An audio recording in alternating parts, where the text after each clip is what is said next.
Pessoal, boa noite a todos. Mais uma quarta-feira de estudos da série psicológica de Joana de Ângeles. Que bom você aqui. Para nós é sempre uma grande alegria recebê-los.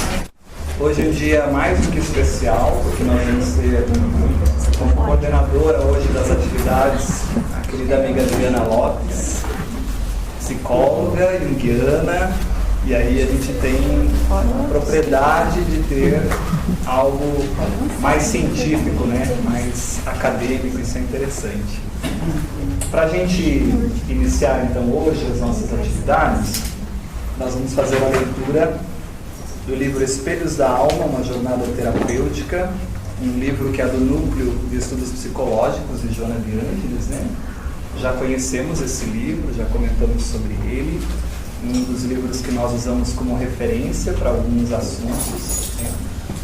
Ainda iremos abordá-lo muito. Nós vamos ler um capítulo intitulado Jornada Terapêutica,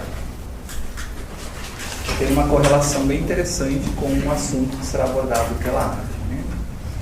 Há mais ou menos uns 2 anos, Adri, que nós estávamos lá em Curitiba, acho que é, mais ou menos uns 2 anos, o Marlon Reigdal propôs um encontro de coordenadores de grupos de estudo de Joana de Ângeles. E esse encontro ocorreu em Curitiba. E o tema especificamente abordado foi o eixo ego-self.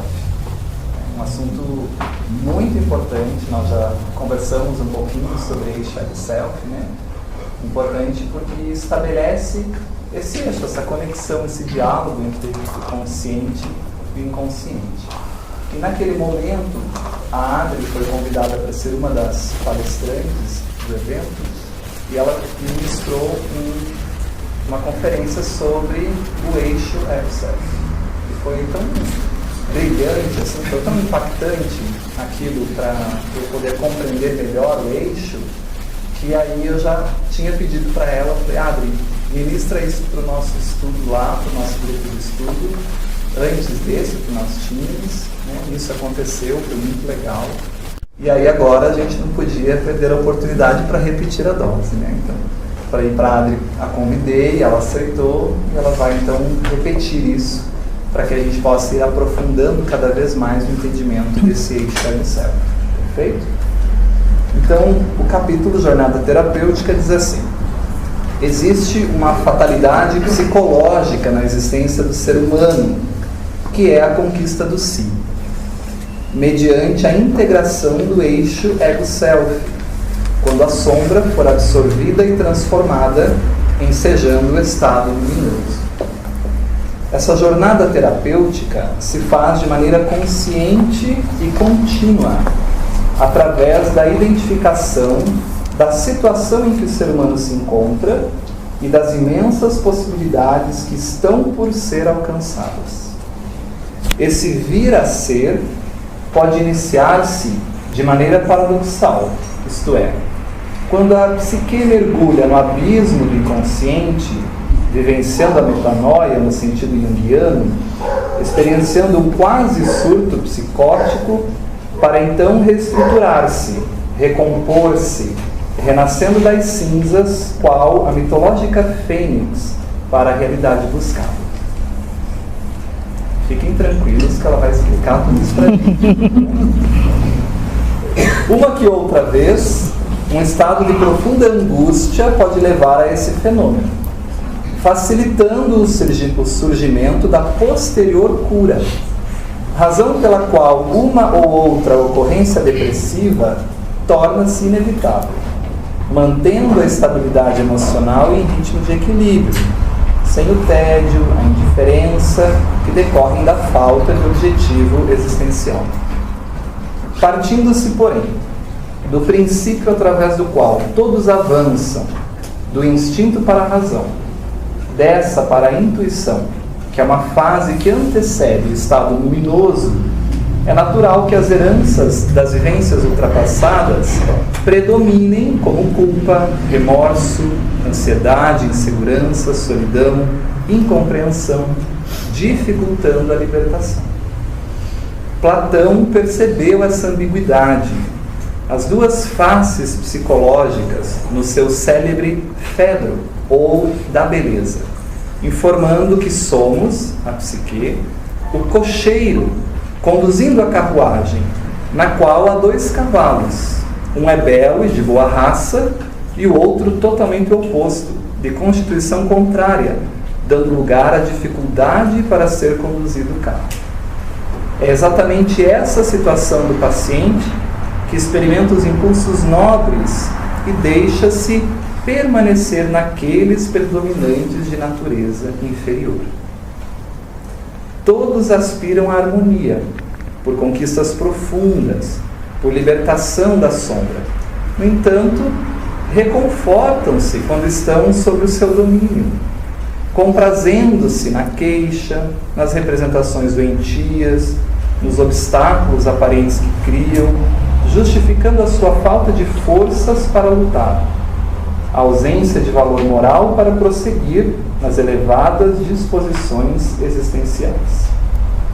Enquanto um grande abalo psicológico não atirar o paciente ao fundo do poço, consciente das suas imensas possibilidades de observar todos os acontecimentos com um olhar psicoterapêutico, sem emoções piegas e ambições exageradas, terá dificuldade em vivenciar a saúde, integrando-se nos valores que enriquecem, bem conduzindo o cavalo belo do conceito platônico. A gente resumiu um pouquinho porque é amplo, né? A evolução é incessante, ampliando sempre a capacidade intelecto e moral do espírito no seu processo de individuação, de saúde integral, de conquista do reino do céu. Esse processo de crescimento e de atração do belo, do superior e do transcendente, resume o sentido, o significado psicológico da vida e não apenas o bem-estar fisiológico, a satisfação pelo já conseguido, que se transforma em apatia e depressão. A existência terrestre é a alta concessão da vida, que merece todos os investimentos de nobreza e de sensibilidade, de aplicação de energia e de luta, de consideração pelos valores espirituais e da superação do ego, em suave e doce harmonia do seu eixo ligado ao self. A jornada, portanto, na conquista da saúde, não se reduz à eliminação das doenças, dos transtornos emocionais, porém há muito mais. Avança futuro espiritual afora, armazenando experiências iluminativas e conquistando espaço no rumo do infinito luminoso. Muito bem. Adri, seja bem-vinda, que a gente possa compartilhar todo o conhecimento que você tem sobre esse assunto. Bom, boa noite a todos. Eu queria agradecer o convite para que a gente possa falar um pouquinho do eixo ego-self, porque se a gente pensar, eu acho que toda essa teoria precisa para estar fundamentando um parágrafo da Joana, né? Eu acho que esse parágrafo aqui é onde ela traz a questão do eixo. E aí eu sempre acho brilhante como que um espírito evoluído, um espírito de luz, ele sintetiza tanta coisa num parágrafo. Eu acho que a gente que é tão prolixa, que fala pelos cotovelos, precisa aprender um pouco mais, né? Aprender essa síntese e dizer muita coisa num intervalo tão curto de tempo, né? Então, nesse parágrafo, ela diz assim, está na introdução do livro Espelhos da Alma, né? É onde ela faz a introdução. Ela diz, nesse longo processo de desenvolvimento da psique, um momento houve em que o ser era apenas instintos. Lembra que o Wagner já passou essa aula, onde ele trouxe todos os reinos, né? Aquele momento onde o princípio inteligente ele era um instinto, né? Uma forma de unidade psíquica e repentinamente surgiu a primeira emoção, né? O medo. Então, o medo foi a primeira emoção. Houve, a partir desse momento, uma profunda fissão, uma divisão, né? Uma divisão dessa unidade, dando lugar ao aparecimento embrionário do eixo ego-self, que hão de unir-se outra vez numa fusão de perfeita identificação. Então, por que é importante a gente estar falando dentro do viés junguiano? Porque profissionais mesmo da psicologia de outras escolas, às vezes não têm a compreensão por uma questão teórica mesmo, porque quem trabalha esses termos é a psicologia analítica. Então não é melhor, não é pior, mas é o referencial teórico que ela se utiliza quando ela vai trabalhar essa questão da psique, com um viés mais, vamos dizer assim, espiritualmente falando, como que acontece essa questão, e ela fala aqui do eixo ego-self. Ela fala esse parágrafo, e aí nós vamos desdobrar todas essas, praticamente quase 2 horas que a gente vai estar falando, de questões bem teóricas, bem da psicologia mesmo, então às vezes vai ser meio cansativo, mas de uma forma bem aberta que a gente possa parar, voltar, Adriana, não entendi, vamos lá, vamos voltar, porque realmente não é assim tão simples. A psicologia analítica, o Jung queria que ela fosse chamada a psicologia complexa, porque ela é complexa mesmo, ela é profunda, ela é difícil da gente estar entendendo, porque os termos são muito, vamos dizer assim, muito abstratos, né? Mas depois a gente vai estar percebendo que não, que a gente consegue. Se a gente pensar em imagens, né? Lá no Egito, a gente já pega uma imagem que mostra a questão de eixo, porque se eu pensar o eixo, ele equivale a uma ponte, ele simboliza uma ligação, né? Se a gente olhar nessa imagem aqui, tem a ligação, né, do feminino com o masculino, a ligação da lua com o sol, o reino geométrico, né, o mineral com o animal. Então, a gente tem uma ideia lá do Egito Antigo de pontes, de ligação, de eixo. Arquetipicamente, então a gente está pegando as imagens para mostrar como arquetipicamente vem na pintura, na escultura, na música, na pintura, ideias que vão falando desses eixos, né? Depois a gente vê lá na Itália, né, dentro da Capela Sistina, Michelangelo coloca de forma linda, eu adoro essa imagem, onde tem a imagem do homem, né, da criação. E aqui a gente vê o que seria a imagem de Deus, o homem, e aí aqui até eu vou ter uma imagem que eu aproximo bem, que seria o eixo, né? Esse momento em que Deus, né, ele se toca ao homem, seria um eixo, uma ligação, uma imagem de eixo, ego-self, um eixo, Deus com a criatura, o Criador, né? E na Grécia a gente tem a imagem de Hermes, que seria o deus grego, que ele faz as pontes, que faz as ligações, que seria a própria imagem, a representação de um eixo, uma imagem de um semideus, por exemplo, né? Então o eixo ego-self na teoria junguiana, é interessante que a palavra eixo ego-self, ela não é proferida por Jung. Jung não cria esse termo, ele não fala na teoria dele, quem estuda toda a obra dele, não acha em lugar nenhum esse termo. Ele não fala essa, né, denominação, o termo eixo, ego-self, não é dele. Mas toda a teoria dele embasa a presença do eixo mesmo, ele não nominando. Toda a teoria dá uma ideia de movimento, de que essa psique, ela é algo que se movimenta, que as estruturas, elas estão interligadas dentro de um todo, uma totalidade. Essa totalidade seria o self, que rege o todo e ao mesmo tempo ele é o centro do inconsciente, mas também da consciência, então ele é o todo mesmo. Se a gente pensar o espírito, essa energia toda seria o self, e depois as outras estruturas dentro do referencial junguiano, né? Então Jung, ele não proferiu esse termo, mas podemos percebê-lo nas entrelinhas de seu trabalho, na representação didática da dinâmica, desse movimento das estruturas, coisas que o próprio Wagner já foi falando, de a partir do momento que a persona é criada, ao mesmo tempo a sombra, ela também é formada, porque tudo que a persona não aceita como dela, ela joga lá para o quartinho escuro, que então é muito dinâmico isso, há um movimento, né, a gente pode visualizar. E tem uma frase do Jung que diz assim, né, o eu está para o si mesmo, assim como o patiens está para o agens, ou seja, assim como o movido está para o que se move. Então, o ego é o que é movido, e o self é o que move. Então, se o ego é movido pelo self, tem um eixo, não tem algo que liga uma coisa na outra. Então, ele não fala da palavra eixo, ego, self, mas ele é o criador indiretamente, pegando essa definição do Jung, que está no livro Símbolo de Transformação. No Símbolo de Transformação, ele trabalha isso de uma forma bem profunda, onde ele vai desenvolvendo toda essa ideia de uma dinâmica, de um eixo, de algo que movimenta o ego.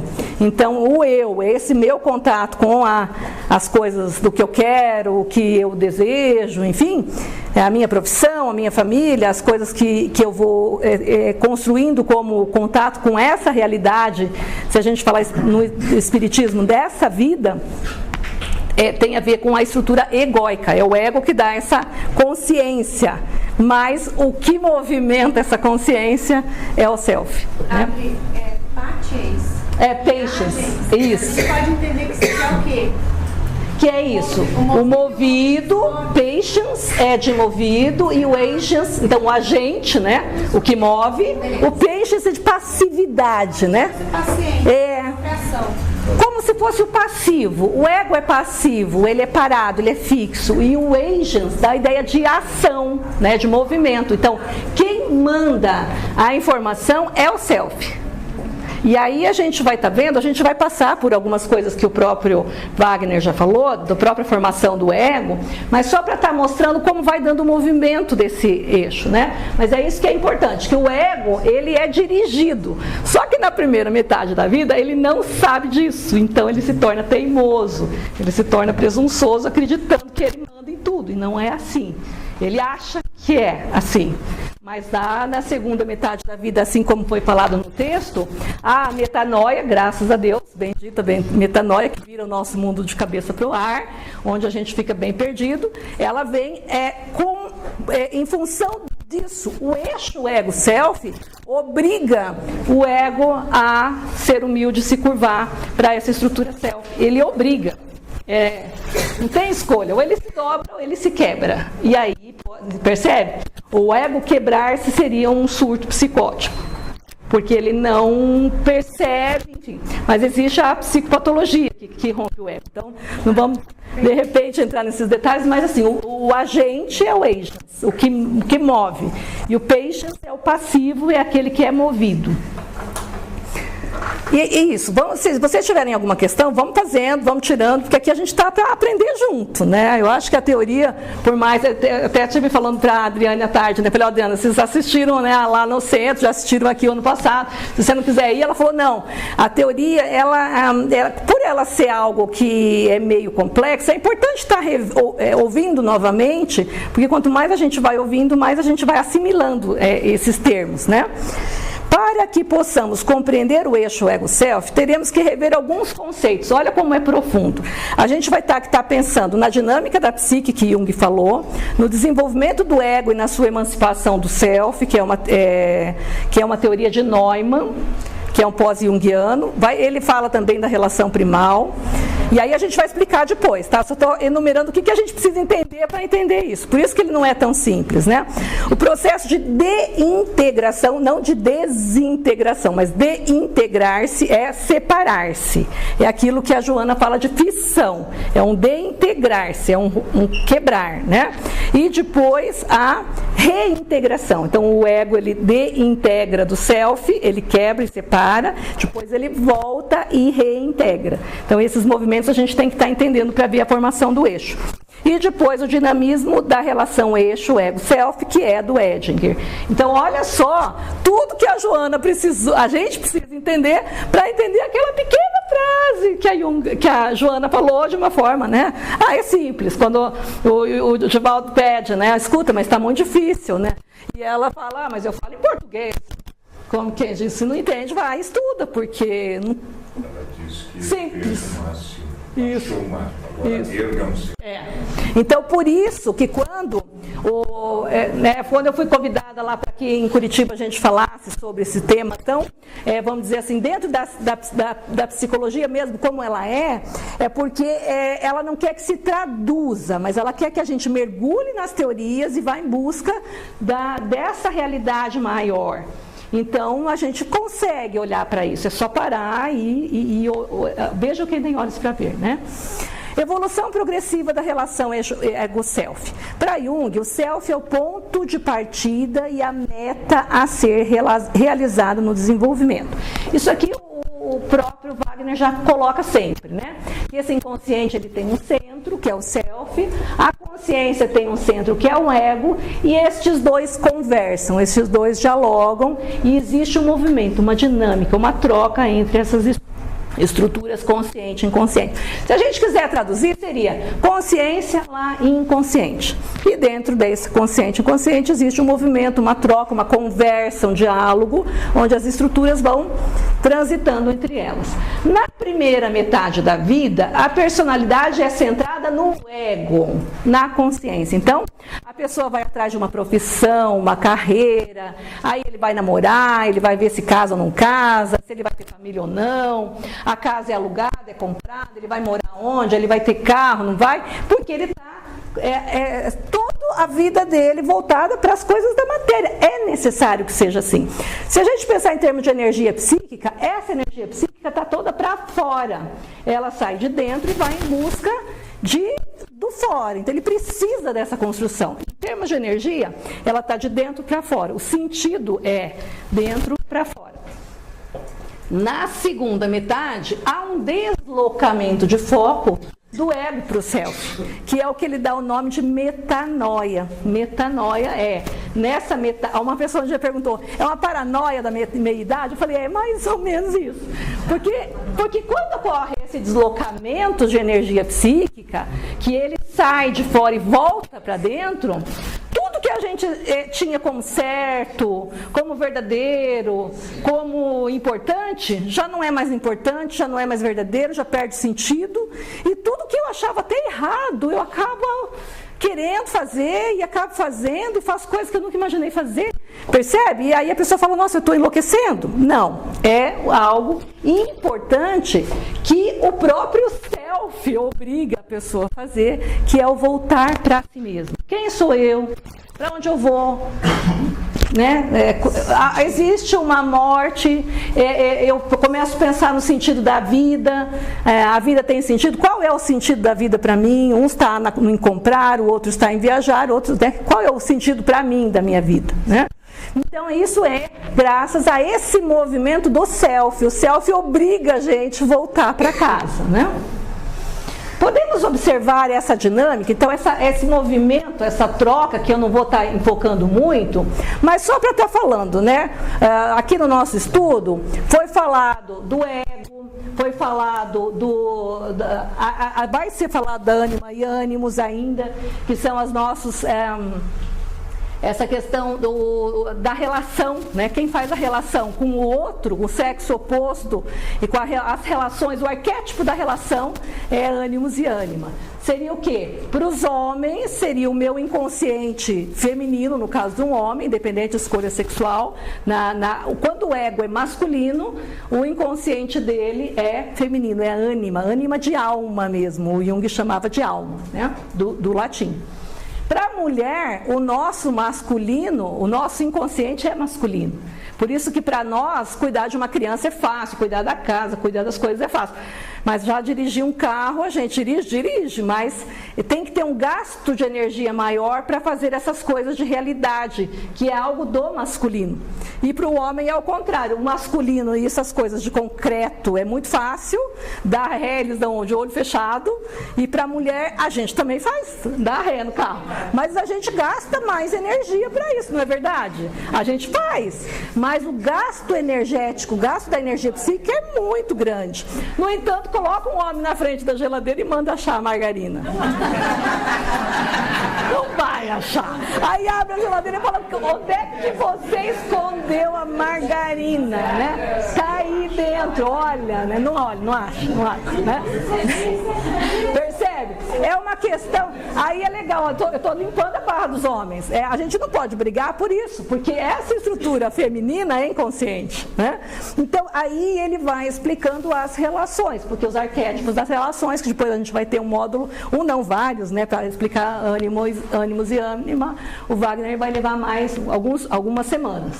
Aí depois todos isso. Só para dizer que isso tudo se move, se movimenta, tanto internamente quanto fora. Então a máscara, as pessoas se relacionam com a família, com a cultura, com a sociedade, com a religião, e tudo isso vai levando o ser para a individuação, que seria para a evolução. Tá. Como que a gente observa isso tudo? Que a gente não vai entrar em detalhes, porque depois, mais para frente, a gente vai estudar. Primeiro, nos sonhos, né? Freud estuda muito bem isso, a dinâmica dos sonhos, como que o objetivo do sonho, que o sonho traz um sentido, traz um significado, e ele traz uma conversa da psique, desse ego com esse self, e ele faz aquela conversa. Então, a gente pode ver nos sonhos, nos conteúdos das visões. Então, o Jung era psiquiatra, e quando ele atendia um paciente psiquiátrico que estava em surto, ele perguntava qual que era a visão, o que ele estava vendo, né? E esse conteúdo tinha um porquê. Um para quê? Uma função, uma finalidade. Não era assim, mesmo numa psicopatologia, o conteúdo da visão é algo que tem que ser olhado. As fantasias que a pessoa vai tendo. Então, a energia psíquica é como na física, é um sistema fechado, um sistema dinâmico. E uma coisa que eu gosto de falar, por exemplo, aqui, se eu desligar, é aqui ou é ali a rede? Se eu desligar essa, qual que desliga? Essa e essa? Mas enfim, essa e essa. Aqui. Não, aqui, já foi explicado. Então, aqui o sistema fechado é aqui. Se eu desligar essa luz, a outra apaga. Então, isso quer dizer o quê? Que aqui existe um sistema fechado de energia, elétrico mesmo, né? Na psique também. O que quer dizer isso? Que quando a gente está com uma baixa energia, no caso de uma depressão, por exemplo, o que está acontecendo? A minha consciência não tem energia. Se não tem energia e é um sistema fechado, o que rouba a minha energia? Alguma coisa está fazendo igual o vizinho, né? Aqui eu gasto R$100 por mês. De repente eu estou gastando 200 e não comprei nada. Não comprei um eletrodoméstico, não comprei um aquecedor, nada. Aí eu vou olhar, o meu vizinho veio e fez um gato, né? Aquela coisa que eles pegam aquele fio, amarra e começa o quê? Roubar energia. A depressão é a mesma coisa. A depressão é o quê? Existe um gato no meu sistema elétrico e psíquico. O que é esse gato? É exatamente o que o Wagner vai explicar depois, a gente vai estudar junto, o complexo. O complexo é o gato que rouba a energia da minha psique. E aí essa energia fica presa em questões, em temas carregados de afeto, né? E cada pessoa vai ter um tema que vai pegar, né? Às vezes eu estou aqui conversando com o Wagner e falo num tema, aí alguém se sente mal e fala, nossa, a Adriana estava falando de mim, quando ela falou disso, ela tá... Não é que esse tema na vida daquela pessoa é um complexo, e qualquer coisa que se aproxima do complexo a pessoa estoura. Então, aí a gente vai estar percebendo isso, e depois nessa questão aqui, dessa coisa do movimento de extroversão, introversão é isso, existe um movimento, e esse movimento é não só intrapsíquico, mas também para fora ou para dentro, né? Seria um movimento de introversão ou extroversão. Aí a gente vai chegar no que realmente interessa, né? Então isso foi só uma introdução, que é o quê? A pessoa que disse o termo eixo ego self, que escreveu com esse termo mesmo, eixo ego self, foi esse pós-junguiano Erich Neumann, nasceu em 1905, morreu em 1960, nesse livro intitulado A Criança. Nesse livro, A Criança, ele fala do termo exatamente nessa página. Está no próximo slide, ele vai dar a página onde ele define, né? Então ele cunhou o termo em 1966 em um artigo, posteriormente lança o livro A Criança, onde ele desdobra esse artigo e ele fala muito sobre a relação primal. As principais obras dele é A Criança, a História da Origem da Consciência, Grande Mãe, Amor e Psique, entre outros. Bom, aqui a gente vai ver que no prefácio, olha que interessante, no prefácio dessa obra, o Jung faz um prefácio, e ele escreve assim, Jung escrevendo, Jung diz, pediu-me o autor que eu prefaciasse seu livro com algumas poucas palavras introdutórias, o que eu faço de pronto por considerá-lo extraordinariamente bem-vindo. Então ele assinou embaixo do termo, né? Ele disse, ele começa no ponto ponto preciso em que, se me fosse me dado uma segunda vida, eu começaria a reunir o disjecta membra, ou seja, os fragmentos dispersos do meu próprio trabalho e todos aqueles começos interrompidos, ordenando-os e fazendo deles um todo, né? Isso ele escreve em 1949. Ou seja, o que ele diz aqui? Que ele estuda a segunda fase da vida, ele estuda a vida adulta porque ele era psiquiatra e ele trabalhava com pacientes psiquiátricos, com a psicopatologia. Ele não trabalhava com crianças. Então ele não podia falar da formação de ego, ele não podia falar como esse ego se formava, e ele não tinha como falar do eixo ego-self, mesmo nas entrelinhas ele deixando explícito que há um movimento, certo? Então é um termo junguiano? Porque ele complementa, se me fosse me dado uma vida, uma segunda vida, era dali que eu começaria, né? Então ele assina embaixo e ele concorda com isso, por isso que ele é um termo considerado da nossa abordagem.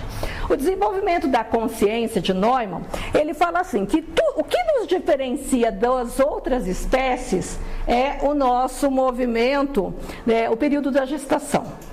E ele fala mais, que a gestação humana varia de 20 a 22 meses. Aí você não fala, Deus, você está doida? Eu estava grávida, minha criança ficou 9 meses na minha barriga, não é? Como é que uma gravidez humana vai de 20 a 22 meses? Não está errada essa teoria, não vou nem ler o livro, não, leia. Porque na realidade, a formação do ego não é só, a formação da criança não é só intrapsíquica, nós temos 9 meses intrauterino, certo? Que é aquele período normal que forma o corpo da criança. Mas entre 12 a 14 meses posterior ao nascimento é que vai se dar praticamente o nascimento psíquico, porque é mais ou menos nessa idade aqui, né, praticamente com um ano e pouquinho, em que a estrutura ego já foi formada para a teoria junguiana, porque a gente sabe que isso também vai estar na frente, né? Isso foi uma mudança de paradigma científico, porque para as outras escolas da psicologia, eles partem do ego, né? Tem escola que nem estuda self, que nem estuda inconsciente, tá certo ou errado? Não estamos dizendo isso, estamos dizendo que eles não olham, né? Não estudam especificamente isso, mas ele mudou o paradigma de ciência, porque ele fala, não, o self a priori, ele vem antes. E aí, a partir daí, ele fala que o ego é formado a partir do primeiro ano de vida. Mundo matriarcal. Aí o Neumann fala desse mundo matriarcal, que seria o quê? Que há um predomínio... Aí a gente vê imagens, né? A gente vê muitas imagens em todas as épocas de mães com os seus bebês. Foi interessante que lá em Curitiba, quando a gente foi falar disso, era um seminário e uma tarde antes eles passaram um filme terrível, que eu fiquei com trauma, né? Quase fui para terapia no meio da noite, porque eu ia falar da relação primal desse mundo matriarcal, a importância da mãe na vida da constituição egóica dessa criança. E aí eles comentaram o nome do filme? Preciosa. E esse Preciosa é um filme terrível, onde essa mãe, nossa, enfim, essa criança, essa menina foi... Enfim, quem já assistiu o filme conhece. E aí eu tive que partir de toda essa desconstrução, porque eu ia mostrar tudo bonitinho como se dá a formação egóica, e de repente ele mostra o oposto, que é como que uma pessoa pode ter uma desorganização tamanha e formar um ego assim mesmo, né? E isso é legal, porque... aí a gente volta para o eixo ego-self, né? O self, ele tem em si a tendência ordenadora de fazer psique entrar no movimento. Então, por mais que tenha questões, vamos dizer, traumas, a psique, ela tem, até no final eu vou fechar, né, já vou antecipar essa parte, mas assim, quando esse trauma não é tão grande, ele consegue sozinho se auto-reparar, né? Agora, quando é muito intenso, aí ele precisa, principalmente, de uma questão psicoterápica, um trabalho de psicoterapia, às vezes até uma psiquiatria, dependendo da questão, medicamentos, enfim, né? Mas quando é muito severo. Mas existe existe na psique algo que tem uma tendência inata de organização, que é o próprio eixo ego-self, né? Então, nesse mundo matriarcal, que é nesse primeiro ano de vida da criança, há o predomínio do inconsciente. A criança é inconsciente, ela não sabe que ela é uma coisa e a mãe é outra coisa. Ela está com fome, ela chora. De repente, algo vem e dá a mamar. Esse algo para ela, nesse início, é ela, é parte dela. Não é uma coisa diferente, não é uma coisa à parte, é ela. Ela não sabe que existe, que ela e mãe é uma coisa, para ela, ela e mãe é uma coisa só, né? Simbolicamente, a relação do ego com o centro da totalidade, que é o self, é uma relação de mãe e filho. Por isso a gente vê nas pinturas tantas imagens de mãe com bebês, né? Que é o que o Neumann chama de relação primal. O papel do self nos primeiros anos de vida da criança é de vital importância. E aí a gente vê em João, né? Eu e o Pai somos um. Na realidade, se a gente pensar simbolicamente, essa frase de João está dizendo que ego e self estão unidos, porque eles ainda não foram desintegrados, não foram separados, existe uma unidade. E ele projeta essa unidade na própria mãe. Então a mãe é o que a gente chama de ego auxiliar nesse momento. Então se a mãe é uma pessoa totalmente desestruturada, como no filme Preciosa, essa criança vai ter um início de formação egóica defeituoso, vamos dizer assim. Então aí olha o problema da gente enquanto mães. Eu sempre dizia, não vou ser freudiana, porque eu acho que ele pega muito pesado com as mães. Aí eu fui para Jung e ele pega muito pior, porque ele fala da importância e até como a gente é um ego auxiliar, se eu tiver neurótica, eu passo a minha neurose para essa criança, né? Quem trabalha com criança sabe, né, Ivete? Que às vezes a família vem trazendo a criança, você faz a anamnese e você percebe que a criança está, às vezes, demonstrando um movimento familiar e que antes de trabalhar com essa criança, você vai precisar trabalhar com essa família. Aí você tem que propor, olha, então vamos fazer assim, a princípio a gente faz umas sessões com vocês ou com a mãe, e aí depois a gente, né, porque às vezes é muito, a gente vê, quem trabalha com criança vê essa questão bem clara, né? Aí a gente vai estar vendo o que é isso, né? Eu sei que isso é pesado, é teórico, assim, é cansativo, mas para a gente entender a relação primal é importante a gente estar vendo essa questão mais teórica, né? Aí ele fala, o Neumann fala de uma fase urubórica, né? O que é uruboros, né? Se a gente olhar para a mitologia, e é interessante, eu peguei desenhos do meu sobrinho quando ele estava pequenininho, ele fazia esse desenho aqui, ele fazia o desenho da cobra mordendo o próprio rabo, né? E eu trabalho com a caixa de areia, que é o Sandplay, e eu tenho uma cobra assim de madeira, que ela é bem flexível, ela é toda cortadinha, então ela faz o movimento de andar, né? E ela é tão flexível que ela morde o próprio rabo. E às vezes eles pegam até duas cobras, né? Porque como ela vai ficar muito fechadinha, eu tenho duas, então eles pegam aqui, colocam e completam com a outra. Então uma morde o rabo da outra e outra morde a boca da outra. É bem legal, né? Porque a criança pequena mostra o uruboros, mostra esse movimento inconsciente de estar presa, fechada em alguma coisa, né? O que é uruboros, né? É um termo que o Neumann usa para designar o estado inicial do ego. Então, quando esse ego está sendo formado, ele designa isso, e depois eu vou mostrar por quê, né? Ele é representado pela serpente que morde a própria cauda e caracteriza a unidade sem opostos. Não tem eu, tu. Por isso que ele e mãe é uma coisa só. Não existe duas pessoas naquela relação, é uma coisa só, né? É a decisiva nos primeiros anos de vida da criança, e mãe e filho formam uma unidade primária em que a criança ainda está emocionalmente contida em sua mãe, apesar do corpo já ter nascido, né? As experiências de conforto, isso o Wagner falou de uma forma muito brilhante, eu gostei muito, que é isso. Então, aquelas experiências de conforto, desconforto, saciedade, fome, calor, frio, né? Começam a serem compreendidas, gerando a polarização da esfera. Então, ele está com fome, chora. Aí ele tem o desconforto, ele tem o desprazer. Aí vem a mãe dar uma mamar, ele sente a barriguinha cheia, para de chorar, dorme e fica feliz.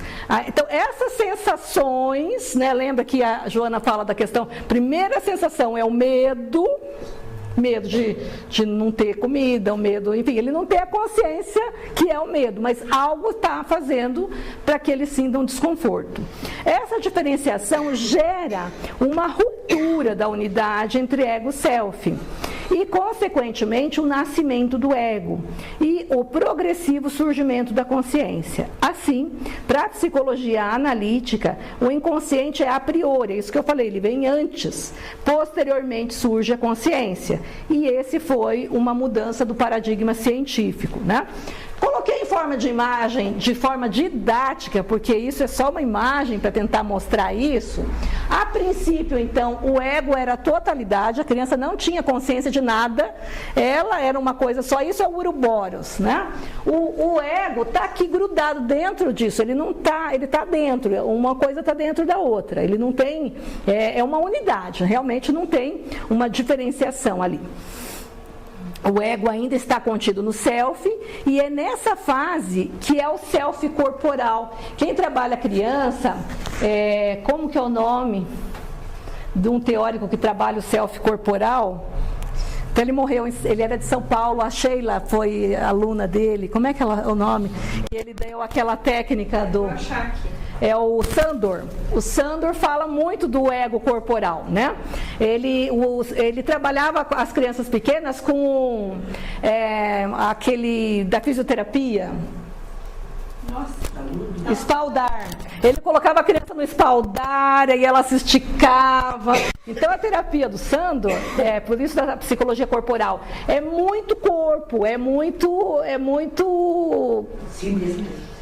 sinestésico, porque nessa fase o ego é corpo. Por isso que uma criança maltratada, uma criança abusada sexualmente nessas primeiras fases da vida, vai gerar psicologicamente uma ferida muito grande, né? Se a gente pensar em termos de estrutura. O Sandor. É Sandor. O primeiro nome é Sandor. Isso. Ele morou em São Paulo, ele foi professor da PUC por muitos anos, e ele fundou essa parte da psicologia, onde trabalhava muito o ego corporal, porque ele falava que nessa fase... Em 92 é um médico húngaro que se radicou no Brasil desde 49. Isso. E ele trouxe uma técnica que chama calatonia, que é bem interessante, que trabalha pontos, enfim, né? Mas essa questão de que o ego, a princípio, é corporal, essa ideia é legal, né? Qualquer tipo de desconforto ou privação, como fome ou frio, é sinalizada como choro.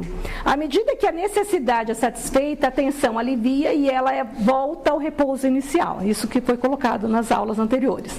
Assim, representa breves períodos de consciência, mas sem a diferenciação entre ele e a mãe. Ele acha que ele e mãe é uma coisa só, porque eu penso que estou com fome e vem essa minha parte me dar mamar. Na cabeça dele, a mãe é ele, né?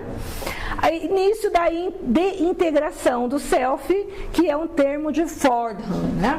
Então, esse self é como se quebrasse um pedacinho, e ele quebrando, ele forma essa estruturinha aqui que vai se separando. Então, a princípio, ele está grudado, aí ele quebra, desintegra, não desintegra, desintegra é sumir, né? Desintegrar, e aí ele vai formando essa outra estruturinha que é o ego. Fase pós-uterina, né? Aí a criança vive em um estado de participação mística, ou seja, tudo encontra-se fundido, grudado, não havendo pares de opostos, ou seja, o ego e o self é uma coisa só. Somente quando o ego vai se desenvolvendo é que a criança começa a se diferenciar da sua própria imagem corporal e o mundo vai ficando mais claro, o objeto de conforto, desconforto, né? E essa relação com a mãe, essa relação que ele dá o nome de relação primal sadia, é marcada pela confiança e amor entre a mãe e a criança. Então, quanto mais vai desenvolvendo essa relação de confiança entre as duas, vai possibilitando a formação desse ego saudável. O ego é integral positivo. Eu vou passar meio rápido porque o Wagner já trabalhou bem a formação do ego, né? E o estabelecimento do eixo ego-self estável. Então, a relação da criança com com a mãe vai formar um eixo positivo, um eixo estável, um eixo onde a criança vai sentir segurança, né? Ego integral positivo é o ego capaz de assimilar e integrar as qualidades, até mesmo negativas do mundo interno. Então, quando a gente fala assim, nossa, como que uma pessoa que sofreu uma perda enorme, morreu mãe, pai, não sei o que, morre num acidente, família inteira, como é que essa pessoa consegue ficar inteira? E o outro que não perdeu nada, surtou e entrou numa esquizofrenia, percebe? E isso tem a ver com o eixo ego-self, porque nessa relação primal, quanto mais forte for esse eixo, e aí o forte é legal, porque assim, vocês lembram daquela mensagem do bambu que tem na internet? Eu adoro uma mensagem oriental, né? Que fala que a gente tem que ser como o bambu, que se a gente for como carvalho, vem o vendaval e quebra tudo, né? O carvalho é rígido, vem o vento, ele quebra. O bambu não, vem o vento, ele vai para um lado, vai para o outro lado, e ele, quando passa o vendaval, ele está inteiro, está em pé novamente. Então, o eixo ego-self é mais ou menos isso. Ele tem que ser flexível para dar conta da vida, porque a vida é pauleira, a gente sabe disso, né? A gente que está vivo tem as nossas dores. Aqui até um planeta de provas e expiações, então nós vamos sentir dor, nós vamos entrar em contato com o sofrimento. E para que eu seja capaz de lidar com o sofrimento, quanto mais forte, no sentido de flexível, for o eixo, mais essa criança vai ser um adulto que vai suportar os solavancos da vida. Quanto mais rígido for essa pessoa, menos ele vai aguentar. Ele pode ir para um surto por uma questão de falta de estrutura psíquica, traduzindo falta de eixo, né? Ego-self. Como que vai dar o desenvolvimento, né? Agora a gente vai falar um pouco do como que se desenvolve essa estrutura. No desenvolvimento do eixo ego-self, a comunicação e a oposição entre esses dois centros, um centro da consciência e o centro do inconsciente, iniciam-se então com a relação, olha que legal, entre, por um lado, a criança, que é o ego que está sendo formado, e a mãe, em primeiro lugar, que ela é o representante do self dela. Então, ela vai se relacionar com a mãe de carne e osso, a mãe aqui fora, e essa mãe aqui fora é um representante de Deus na consciência, não é isso? Ou seja, ela é um representante do céu. Então, essa relação com a mãe vai fortalecer e vai propiciar o início desse eixo. E também, ao mesmo tempo, entre ela, a criança, com esse meio externo. Então, quanto mais saudável for esse meio externo, mais também ela vai estar crescendo, se fortalecendo em termos de estrutura de ego, né? Com a formação do ego, a criança manifesta-se interna e externamente com a relação eu-tu. Então, é eu-tu, eu criança com tu mãe, ou eu criança com tu meio externo, né? Familiares, enfim, né? Todas as coisas externas da criança. Nasce assim o eixo, que a partir desse momento surge como um fenômeno fundamental no interior da psique. Aí vem a definição de Neumann. Então eu dei toda essa volta para a gente chegar lá na página 18 do livro A Criança, onde ele diz assim: essa relação entre ego e self é de importância crucial para o desenvolvimento e funcionamento sadios da psique. Nós os denominamos eixo ego-self, quando afirmamos que o ego se baseia no self e que o ego é derivado do self.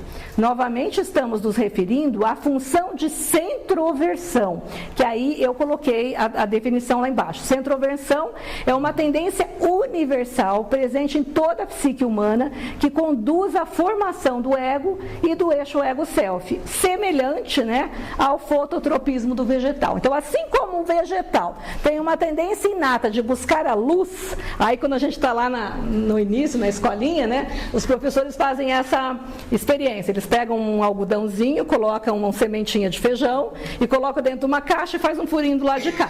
O que vai acontecer? Vão jogando água no algodãozinho. Essa sementinha vai brotando, aí ele sai uma haste e vai buscar a luz. Aí ela fica toda tortinha e sai lá no buraquinho da caixa. Isso é fototropismo. tropismo, é uma tendência que a planta tem de buscar luz. Nossa psique tem algo semelhante. Então, nós temos uma tendência natural de buscar, primeiro, de formar um ego e depois de formar essa totalidade da psique, né? Ela forma o ego e, ao mesmo tempo, ela forma o eixo ego-self. Então, por isso que ele fala, como nós temos isso naturalmente, se os nossos traumas forem mais ou menos, ele se repara sozinho, por causa dessa tendência inata que a própria psique tem dentro dela, né? Por isso que nós somos deuses, conforme diz o Evangelho, vós sois deuses, porque nós temos coisas que nos vai auto-reparando. Quando tem algo muito forte, nós precisamos de coisas externas para nos ajudar. Mas fora isso, há algum sistema, igual o sistema imunológico, que nos protege de algumas coisas fora, né? Em outras palavras, estamos formulando uma condensação de fenômeno pelo qual, olha, a personalidade como um todo dirige, controla e equilibra todos os processos que conduzem à emergência do ego da criança ao seu desenvolvimento até o estado do ego adulto. Então, existe uma tendência inata para isso. Aí a questão da relação primal negativa, né? Ainda bem que eu tinha colocado isso para colocar a história do filme, onde, se a gente viu lá, né, que a criança precisa desse meio externo para ajudar na formação desse ego, e quando é negativo? No caso, as crianças abandonadas, as crianças que estão institucionalizadas, como é que faz, né? Uma relação primal insegura e a correspondente instabilidade do eixo ego-self se expressa numa autorrepresentação negativa e num exagerado mecanismo de defesa do ego, né? E aí vai ter uma aula só sobre os mecanismos de defesa do ego, onde vai ser falado da negação, da fuga, enfim, de outros mecanismos, né? Acho que vale dizer, nesse caso, contexto, que a função materna não precisa necessariamente, não sei se você vai falar disso, ser desempenhada Pode falar. pela mãe biológica. Isso. Né? Acho que fala aí. Isso mesmo. Porque assim, essa relação primal é isso, é entre a criança e esse cuidador, né? Porque não necessariamente precisa ser a mãe biológica, pode ser a mãe adotiva, pode ser a mãe instituição, pode ser isso. Materna, né? Porque é maternagem. É maternagem. Né? Porque pode ser filho adotivo de dois, isso. O casal homossexual pode. Isso. Então a função materna é desenvolvida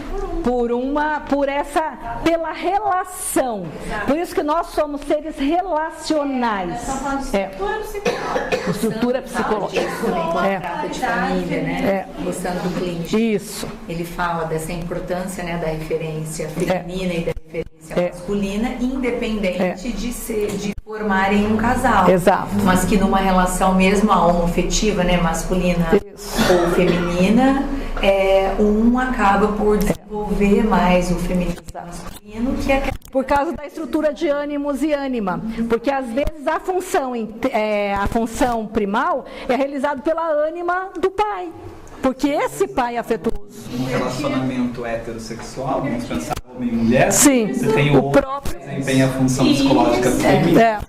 E a mulher que desempenha a função psicológica masculino. E aquelas mães, por exemplo, que são obrigadas a criar um filho sozinha, cadê o pai? É o ânimos dela que vem e coloca as leis. Porque qual a função de ânimos? É leis, regras, ordem, né? Então uma mãe consegue sozinha, ao criar um filho, impor também esse sistema de regras, de normas, né? Então percebe como a psique ela é autocurativa, percebe? Ela tem um sistema de autorregulação.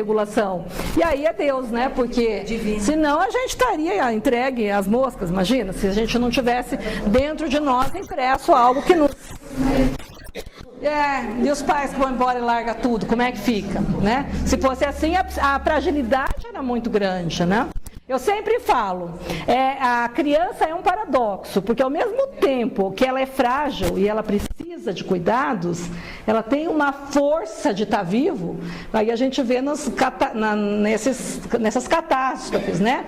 Onde tem lá um tsunami, de repente, depois de 10 dias, você acha uma criança no meio dos escombros e está viva ainda. Como é que sobreviveu?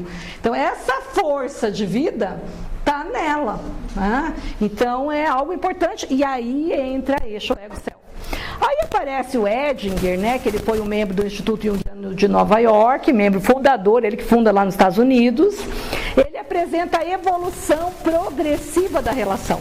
Então vem o Jung fala da dinâmica, vem o Neumann e fala do eixo, e aí logo em seguida vem a Edinger e fala dessa evolução do eixo, como que ele se evolui. Aí ele consolida os conceitos de desintegração e reintegração, que eu falei bem simples, mas eu vou entrar agora um pouco mais minuciosamente, e ele descreve o estado de inflação, alienação e individuação, que eu vou passar de uma forma mais rápida, porque o objetivo é só entender que há um eixo e que esse eixo tem uma dinâmica.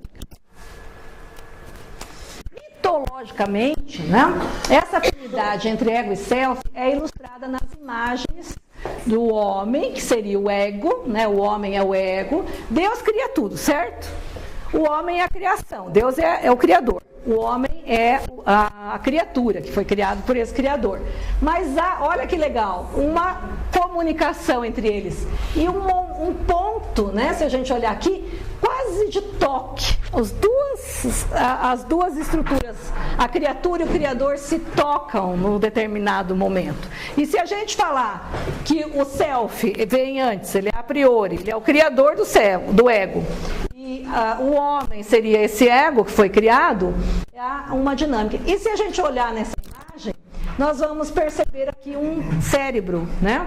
É como se fosse um sistema nervoso central, aqui o neocórtex, aqui o próprio a parte atrás do cerebelo, e aqui como se fossem as ramificações nervosas, né? O lenço verde seriam os nervos que vão sair pela coluna, enfim, né? Então seria o quê? Dentro dessa cabeça desse ser pensante existe um Deus, que é o self, e que criou algo depois, que foi o ego. Então, mitologicamente, a gente pode ver essa imagem aí. 3 estágios, então, ele que cria, né, a questão da inflação, totalidade original, alienação e individuação.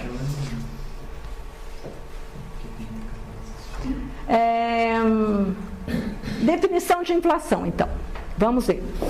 Seria a atitude ou estado que acompanha a identificação do ego ao si mesmo. É o estágio em que o ego atribui a si as qualidades do self, além de suas medidas, percebendo-se como divindade. Se a gente pensar lá no mito, né, do paraíso perdido, o que acontece? Está Adão e Eva lá no paraíso, chega a Eva e fala assim, ó, se você comer o fruto do conhecimento do bem e do mal, você vai ser como Deus, certo? Aí a Eva, né, vai e colhe o fruto e eles comem o fruto porque eles querem ser como Deus. É o estado de inflação. Querer ser como Deus se a gente pegar em todos os mitos gregos, né, Ulisses, por exemplo, quando ele sai lá de Ítaca, ele sai para a vida à procura de aventuras e ele vai, encontra a bruxa, encontra várias coisas, os monstros, as sereias, enfim. E ele fica 20 anos nesse percurso, né? Deixou a mulher com criança pequenininha e foi para a aventura. É o ego inflado, ele está identificado com o self, onde ele pode tudo, ele é um todo-poderoso, que ele pode enfrentar mundos e fundos, todos os dragões do mundo, que ele tem poder. Por quê? Porque ele tem uma identificação com essa estrutura que é o self. É a primeira fase da vida. Na primeira fase da vida, o jovem não pensa que vai morrer, ele pega o carro e sai a 200, ele faz coisas porque ele nunca pensa na possibilidade da finitude. É o ego inflado. É o filho pródigo que sai e vai em busca da vida e percebe? Então, é mitológico esse movimento e necessário. Nós precisamos da inflação. Porque se você nunca tiver inflado, você nunca vai enfrentar nenhum monstro. Vai chegar lá um dragão, meu Deus, vou ficar aqui trancado dentro de casa, porque fica como o filho pródigo, aquele outro irmão que não foi, ficou em casa cuidando do pai. Que ficou, ele não teve a inflação. Então, se a gente pensar o termo inflação, nesse caso, no termo do Edinger, no sentido de Edinger, né? Porque a gente falar em inflação de ego é outra coisa. Mas nesse momento aqui, a inflação é positiva, porque nós precisamos da identificação com o ego, do self, para ir para a vida, tá? É cíclico. Isso. Esses 3 pontos são Sim. cíclicos. Então, a cada vez que eu preciso enfrentar um desafio, isso. eu inflo nesse sentido isso. de entender que eu sou o Deus, então que eu sou capaz, Isso. até chegar... Isso.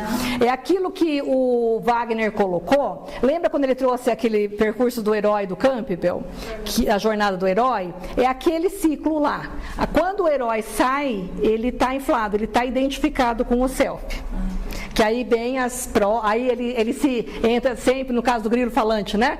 Vem o herói, que é o Pinóquio, aí aparece o grilo, que é a consciência, que vai ajudar esse Pinóquio a enfrentar, e ele vai e sai de casa, vai para a ilha, fuma. Esse movimento seria aquela sensação de poder que a pessoa tem de forma temporária para resolver. Para resolver. Seria isso. Isso. Essa é a inflação. Só que nós estamos falando ainda da criação do eixo. Tá certo. Que também é isso daí, você está certa. Mas nessa formação do eixo, é o primeiro momento de... Eu vou colocar aqui, aparece logo em seguida.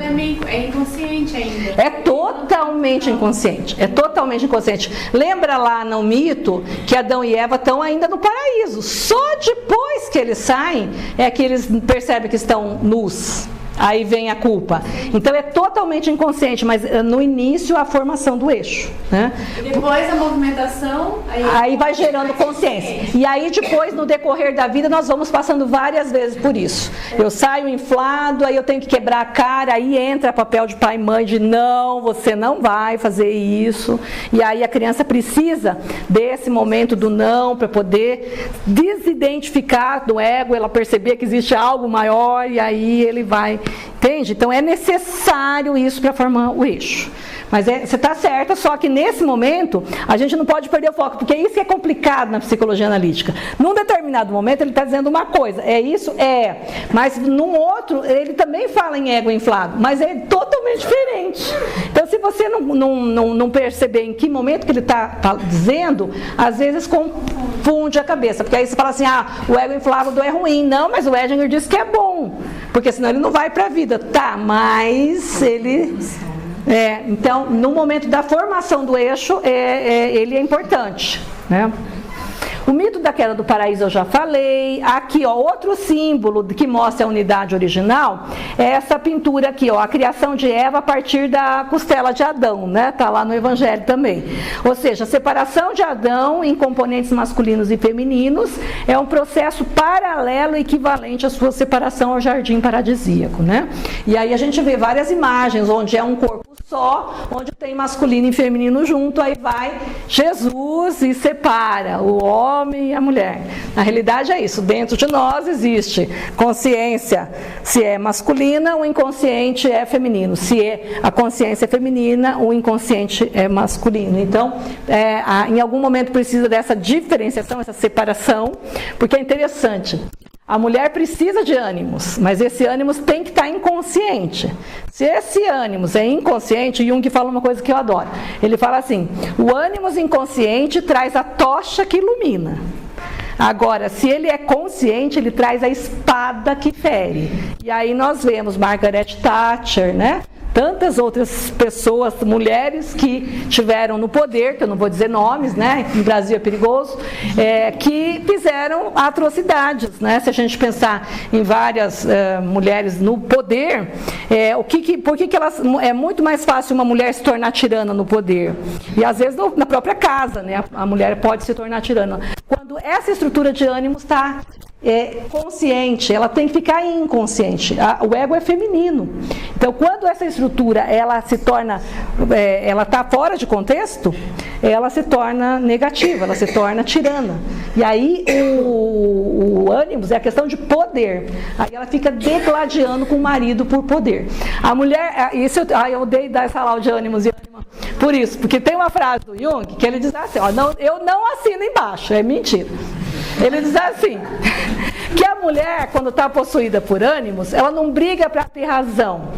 Ela briga porque... Não, ela não briga pela verdade. Ela briga porque ela quer ter razão. Independente se ela está certa ou errada, ela quer ter razão. E o pior é que é verdade. Então, Então, percebe? Então, eu noto, quando eu estou brigando por alguma coisa, eu paro e pergunto, opa, eu quero a verdade ou eu quero ter razão?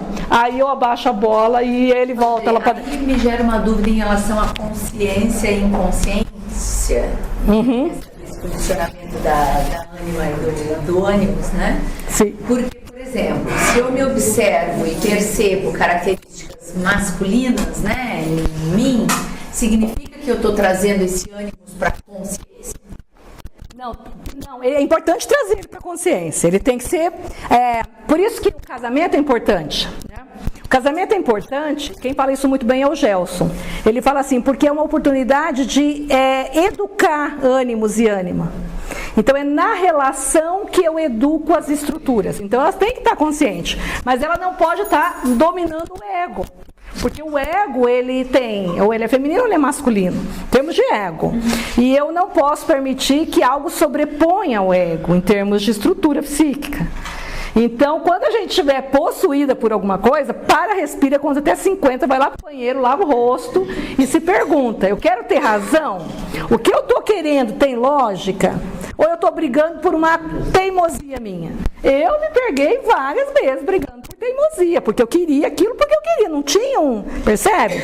Então, quando você começa nessa proposta do autoconhecimento, a gente continua brigando com o marido? Continua. Mas a gente começa a se ver nessa briga, né? Até que ponto essa discussão não tem a ver com uma coisa que eu estou querendo por uma teimosia minha? Aí é ânimos negativo. Então, o símbolo da unidade, dessa separação, é importante. Tem que separar o joio do trigo, não é? Jesus não falou? Separa o joio do trigo. Ah, mas as sementes são muito parecidas, como é que eu faço para separar? Deixa nascer. Aí nasceu, depois que você nasceu... Tem a separa. hora que vai haver a separação. Exato. Essa semana eu vi Fernando Montenegro falar de Paulo Otran. Olha. Eles se correspondiam, não sabia como podemos. Sim. E ela diz assim, ele não competia, ele dava a deixa. Olha aí. Olha, bacana. Então, o competir é do ânimos, percebe? Então, é legal o autoconhecimento, a proposta de Joana de Ângeles é muito bonita por isso, porque a gente para de julgar o outro, a gente para de agredir o outro, a gente para de atacar o outro e começa a se ver na relação com o outro. Então, uma relação de casal é muito importante para a educação dessas estruturas, né? Educação, eu gosto dessa palavra, educar as estruturas, não uma é melhor, outra é pior, uma tem que ser assim, não, ela tem que ser educada, tem que viver em harmonia, esse movimento tem que existir e mais um movimento harmônico, um movimento de troca, e com a criança também. Integradas. Tentação e queda do paraíso, né? Em todo o enfoque, toda a sedução da serpente são expressos em termos inflacionários, né? E aí a serpente fala, ó, quando você comer esse fruto, seus olhos se abrirão e você será como Deus, né? Esse drama tem início quando o estado original de inflação passiva, ser Deus, se transforma na inflação ativa, querer ser como Deus. E depois a gente vai ver isso naquela circunferência. O mito descreve o nascimento da consciência como um crime, né? Se a gente pensar, a expulsão do paraíso foi um crime, porque eles comeram um fruto do bem e do mal, né? Esse crime aliena o homem de Deus e da sua unidade pré-consciente, ou seja, então separa o ego do self, e o fruto simboliza claramente que é o fruto da árvore do conhecimento do bem e do mal, que significa que traz a consciência dos opostos. É aí que começa a ter bem e mal, certo ou errado, posso ou não posso. E aí entra o drama, né? Porque ser expulso do paraíso, eu vou ter que escolher entre uma coisa e outra. E quando a gente for falar da relação transcendente, né, Wagner? É nessa embate dos opostos que eu gero a transcendência, que eu evoluo espiritualmente, que eu crio uma saída criativa. Então eu preciso dos opostos, mas é sofrido ter que escolher, não é? Toda escolha tem o luto pela não escolha. Bom, vamos lá. Psicologicamente, a serpente é o princípio do conhecimento emergente e, em resumo, esse mito simboliza o nascimento do ego, né? Vou passar um pouquinho. O nascimento da dissociação e da regressão e outro aspecto da queda na consciência é o de Adão e Eva, que viram a própria nudez, né, quando foram expulsos. Aí nós vemos a sexualidade e os instintos em geral que se tornam tabus e objetos de vergonha. A dualidade, a dissociação e a regressão nascem nesse momento, exatamente no mesmo momento.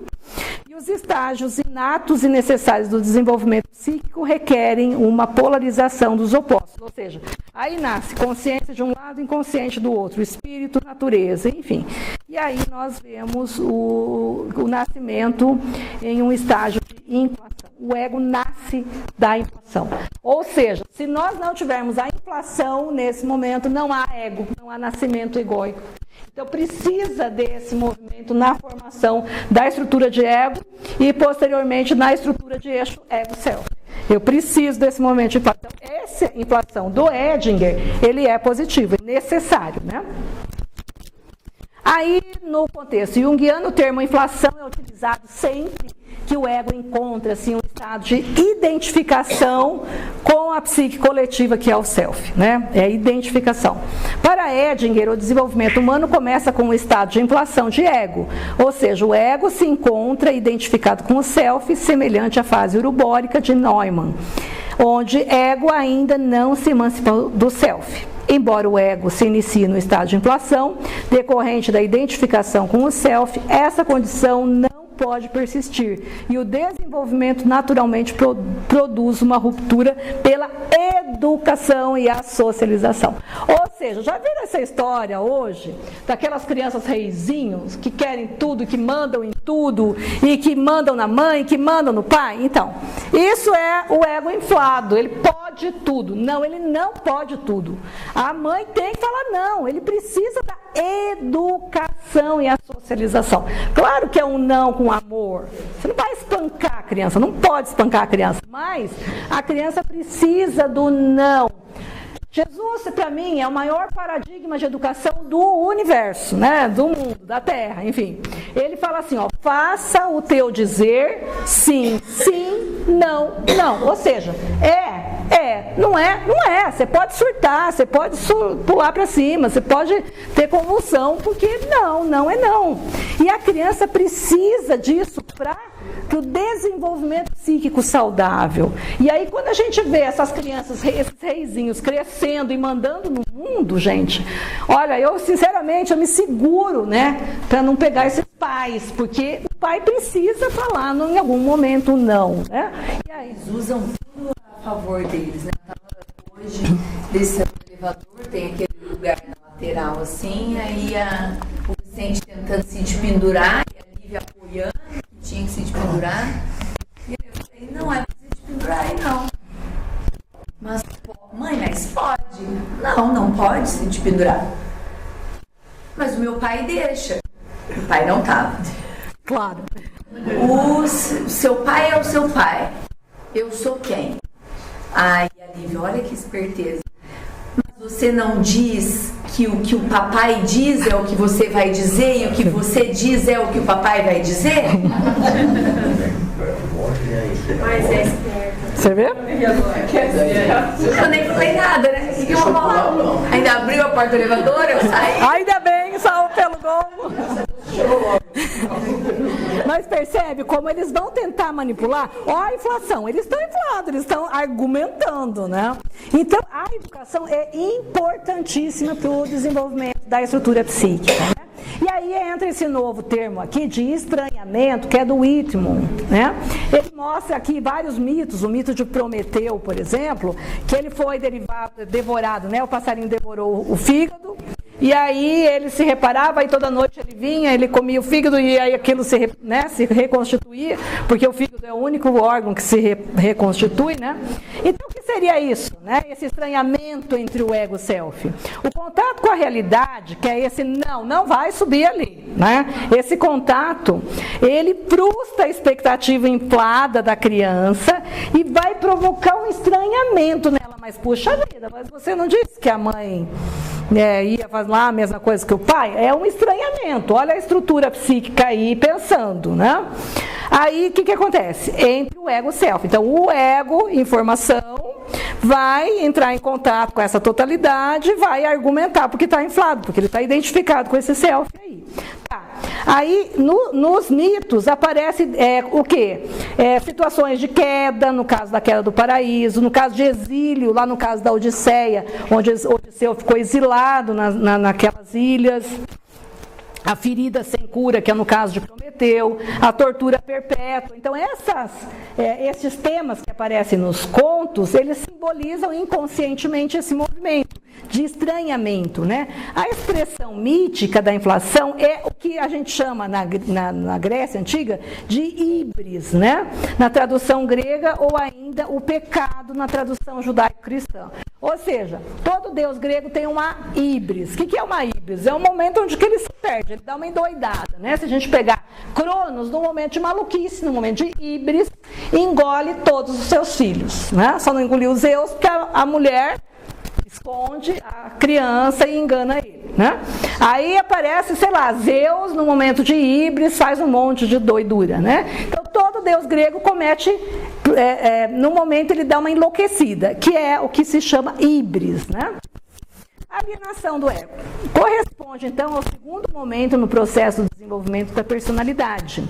Então, ele está integrado, ele está identificado, ele está inflado, aí ele sai, tem esse estranhamento, e aí houve o não, vai providenciar um momento que ele chama de alienação. Corresponde ao segundo momento no processo de desenvolvimento da personalidade. Há uma perda de contato entre ego e self, e significa uma ruptura temporária entre essas duas estruturas. É necessária essa quebra para poder separar, né? A gente viu lá no desenho. Ettinger, então, afirma que essa experiência não é patológica em si, é uma fase normal do desenvolvimento do eixo. Nós estamos falando do eixo ego-self aqui, né?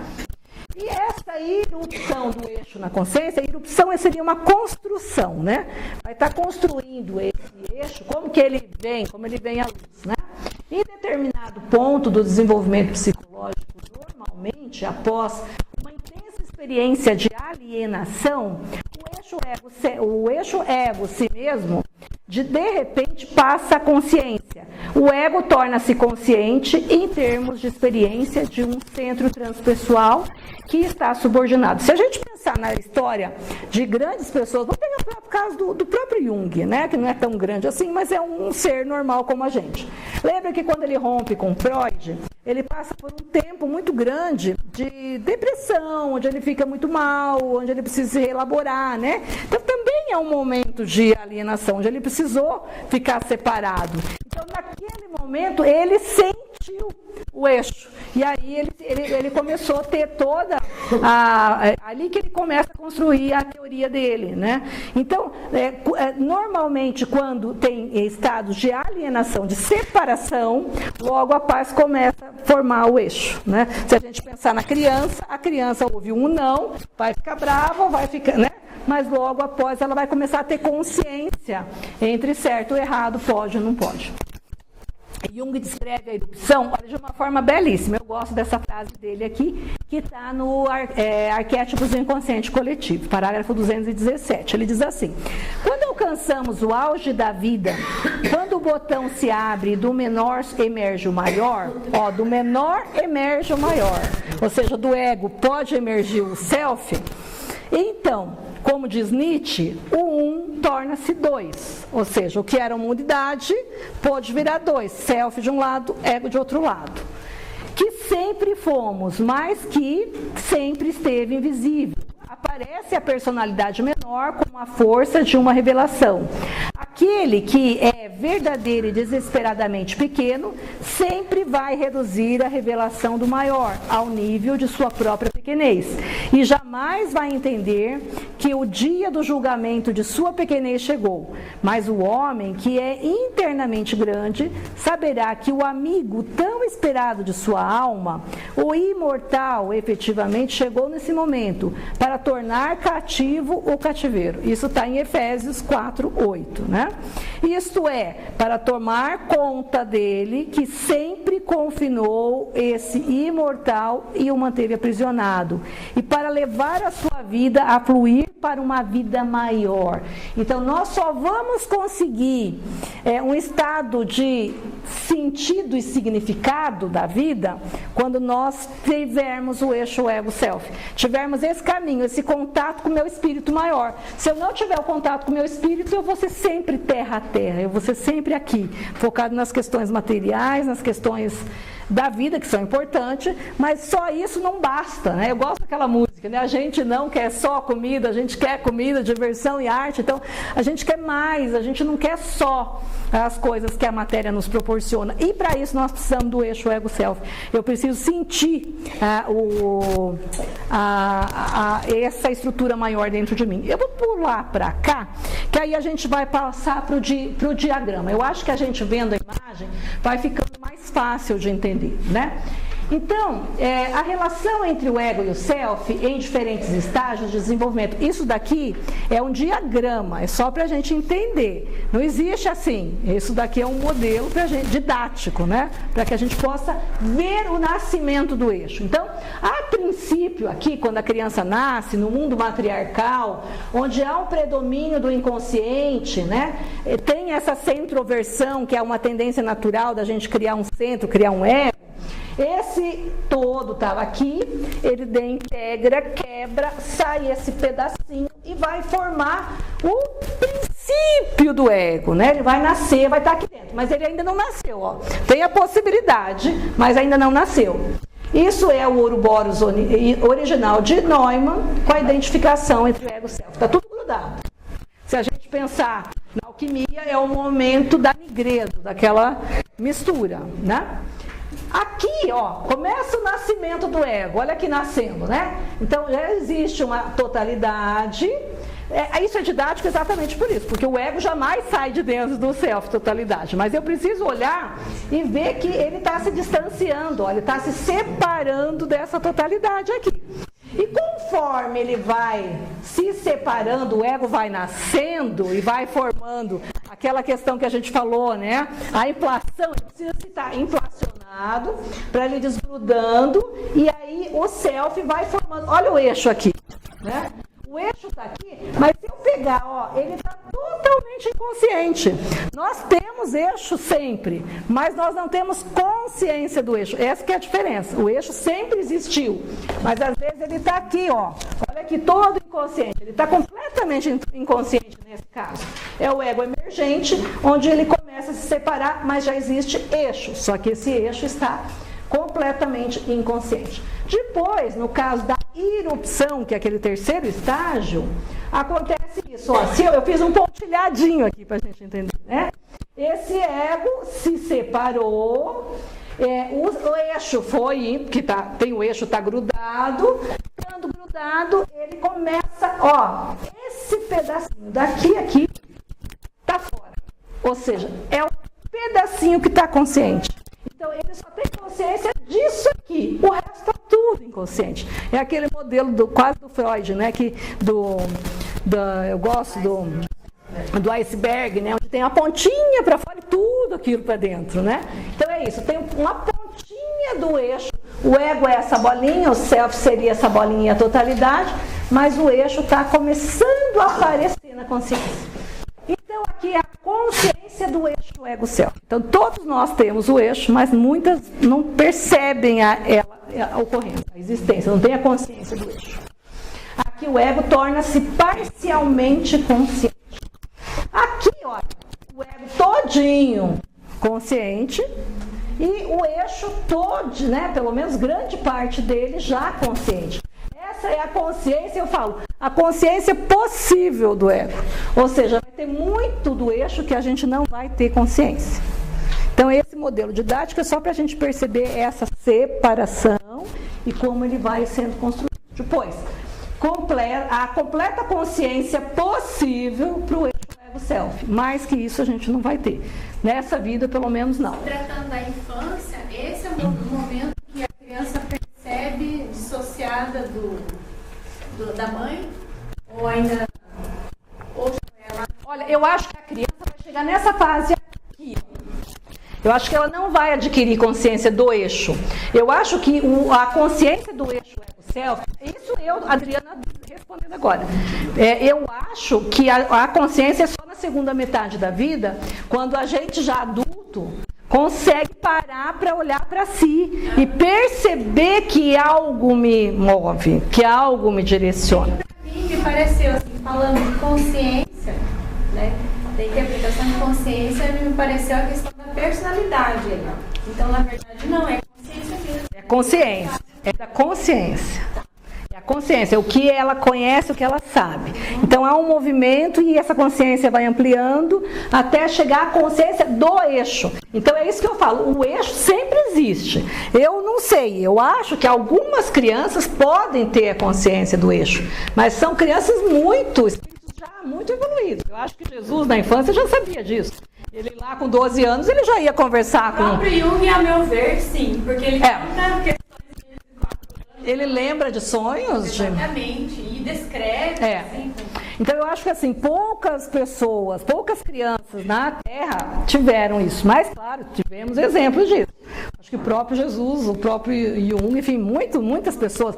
Eu acho que, né, se a gente pegar Madre Teresa, eu acho que esses espíritos mais evoluídos com certeza tiveram a consciência de que ele é movido, que ele não move nada, né?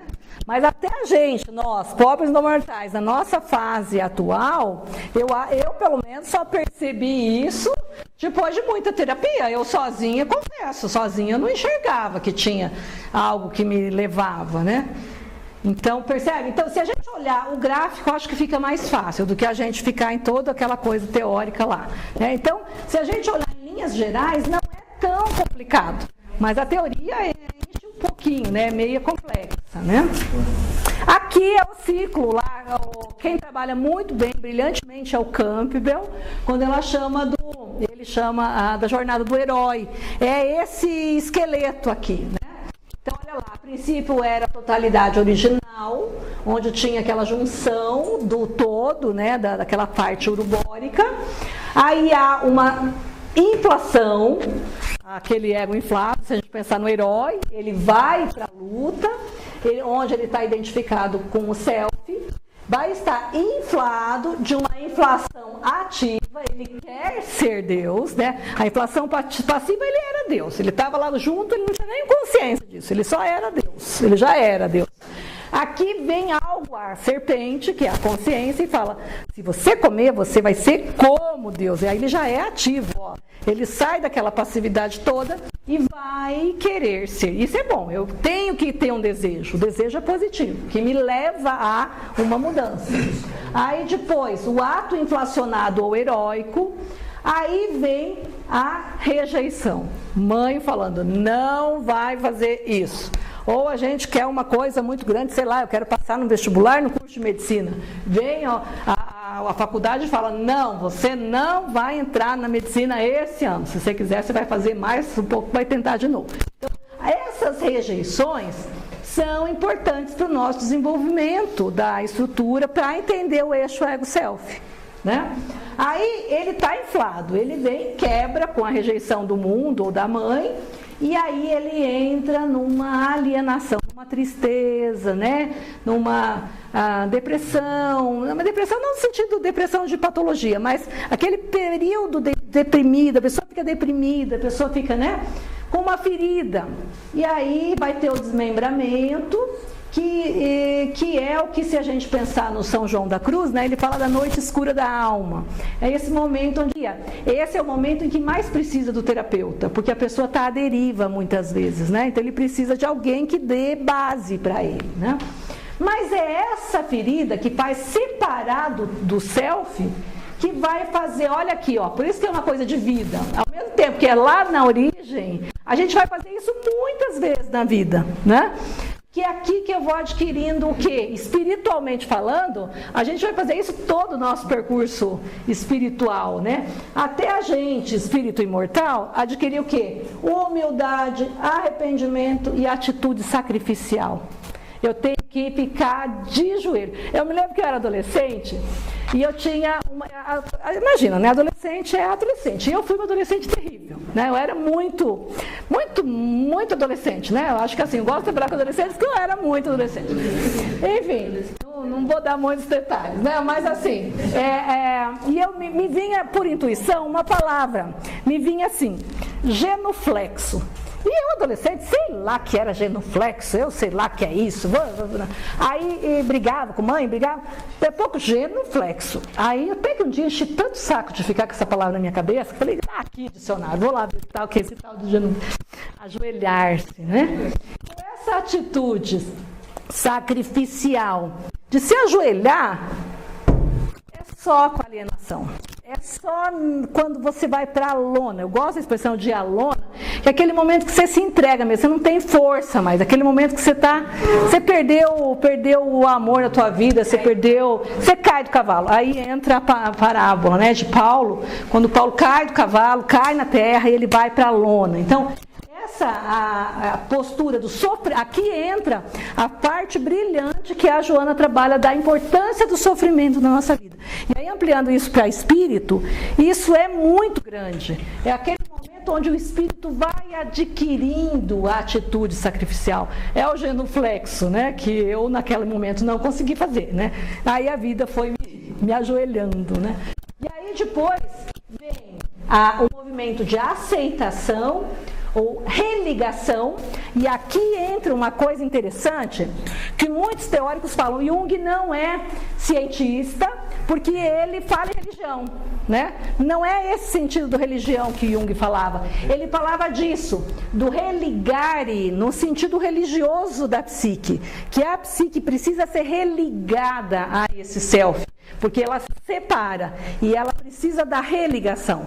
E depois dessa aceitação da humildade, que o ego é pequeno, ele não manda nada, ele consegue aceitar e ele se religa. Aí forma, aqui estava sem ligação, o ego estava desligado do self, aqui também. Aí ele se religa, ele retorna ao estado de inflação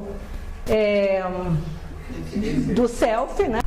E a inflação passiva, ele quer ser Deus. Aí a gente pensa na evolução. Mas não querer ser Deus de ser o próprio Deus. Mas não ser como Deus. Mas uma pergunta, a parte da rejeição ali, nesses movimentos que a gente faz a vida inteira, essa situação de passar pela rejeição, ela de várias formas, é o que torna o ego forte? É o que dizer. Por isso a importância disso na infância também, né? Isso. Que vai depender de como a reação não é o que vai tornar o ego forte ou fraco, que a rejeição em si. Aqui, tem dois momentos nesse ciclo que geram uma psicopatologia, duas psicopatologias. Se a criança nunca sofrer rejeição, ou seja, se a mãe nunca permitir que essa criança sofra uma privação, tudo que ele pensou ele teve. Sabe aquilo? Não, eu fui pobre, eu não tinha dinheiro, eu não viajei, então eu vou dar tudo para o meu filho. Tem pessoas que pensam assim. Então, privar a criança de uma rejeição, de um não, ele vai gerar um deusinho. Aí ele vai se tornar, ele não vai conseguir passar por isso, não vai ter humildade. Então vão ser esses adultos que podem tudo. Então vai virar, você pode se tornar uma psicopatologia aqui. Eu estou perguntando isso porque o Rossandro fala de que ele faz comentário da época que ele era adolescente e tudo mais, aí ele fala assim, vocês vão lembrar, quando a gente tinha uma decepção amorosa, a gente escutava Vando e chorava. Hoje a gente nota que os jovens têm uma decepção amorosa. Aí vocês ouvem Coldplay e choram. Não é mais o Vando. Aí eu queria entender, na verdade, se porventura é porque ele não teve essa estruturação. Por causa do eixo ego-self. Mas aí você viu que ele explica na sequência, né? Explica. Que como os pais vieram ali resolvendo e facilitando tudo pro filho, quando ele se vê frente a uma dificuldade, ele não sabe o que fazer. Nesse sentido, então, eu imaginei isso aí. Porque aí ele não tem consciência do eixo. Ele vai se sentir a deriva, ele vai ficar aqui, ele vai ficar sempre vinculado a esse self de uma forma negativa, porque ele está inflado, ele vai estar inflado. E inflado ele pode muito. Percebe aquelas pessoas assim, Um exemplo que eu... Está sendo gravado, né? Edita. Mas um exemplo que... Enfim... um exemplo que eu gosto de dar, lembra na época do Collor, quando ele estava possuído, né, pelo poder, se você olhasse a expressão nos olhos dele, ele tinha um ar assim de quase um psicótico, né? Não sei se você lembra. Ele tinha uma expressão, então assim, era um momento de inflação tão grande que ele jamais acreditou que ele fosse cair do poder. Entende? Então, esse exemplo, para mim, é muito grande de uma pessoa que nunca sofreu rejeição e que acredita que ninguém pode tirar ele daquele lugar porque ele é um todo-poderoso, porque ele tem uma identificação com aqui. Agora, quando ele sofre, eu demorei para entender essa questão da inflação passiva, de querer ser Deus, né? E por que é passivo? Porque ele volta humilde, aí ele pode, é o voltar para casa, né? Sabe o filho pródigo que volta para casa, ele vai voltar humilde, aí ele gastou todo o dinheiro do pai, mas ele entende que o pai é o pai. Ele entendeu a hierarquia, ele entendeu o simbolismo, a importância do lar, a importância da casa. Então ele precisa voltar transformado. Aqui entra a transformação do ser. Deus é a questão do crescimento. Ele quer evoluir, ele quer evoluir. Não querer ser Deus de uma forma inflada para poder, ele quer ser Deus no sentido de eu quero evoluir. Eu preciso evoluir. Por exemplo, o que você acha? Em uma família em que houve a rejeição, então houve a frustração, porque os pais estavam atentos ali, então houve uma frustração, e aí isso fortaleceu, né, esse ego deixou de ser frágil.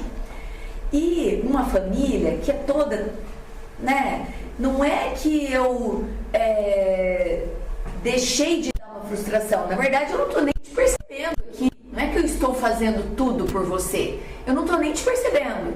Então, essa não percepção daquela pessoa já é uma frustração? Ou ela também pode ser considerada como uma possibilidade de ego inflado por não ter a frustração, vamos chamar de ativa aí? Entendeu? Entendi. Eu acho que vai depender da forma como o espírito lê isso. Porque se ele lê como abandono, vai entrar como uma ferida narcísica, né? O abandono é uma das feridas mais difíceis de serem reparadas, vamos dizer assim. Aí precisa, às vezes, da terapia, precisa da psicoterapia, precisa, né? Então, mas se esse é um espírito, vamos pensar, um espírito de luz, Chico Xavier, né? Chico Xavier furaram a barriga dele com garfo, percebe? E ele não teve essa sensação. Então, eu acho que vai depender muito. Aí não tem ciência que fala, aí é o plano espiritual mesmo, né? Então, porque existe assim, porque existe aquilo que eu falei da capacidade de reparação da estrutura egóica, né? Como existe dentro dele algo que ele, como a planta que vai em direção à luz, ele tem uma tendência reparadora disso. Então, mesmo que ele não seja, ele pode por si. Eu né? pensei nisso pelo exemplo que você havia dado, né, da pessoa que no olhar parecia o psicopata, porque com o ego inflado agora, então eu vou fazer o que eu quero e tal. Aí eu só pensei naquele lado oposto dessa dualidade, daquele que nunca pôde fazer nada. Isso. E que se vê em um momento em que pode fazer pode tudo, aí é a mesma coisa. Ele está tão perdido quanto o outro. Aí ele sai de uma polaridade e vai para outra. Então, toda polaridade é complicada. Zé, eu posso dizer que é por um ego inflado? Até posso, acho. O que você acha, Wagner? Depende, né? Depende, né, de como esse ego vai interpretar e avaliar essa relação com o mundo, né? Mas pode ser.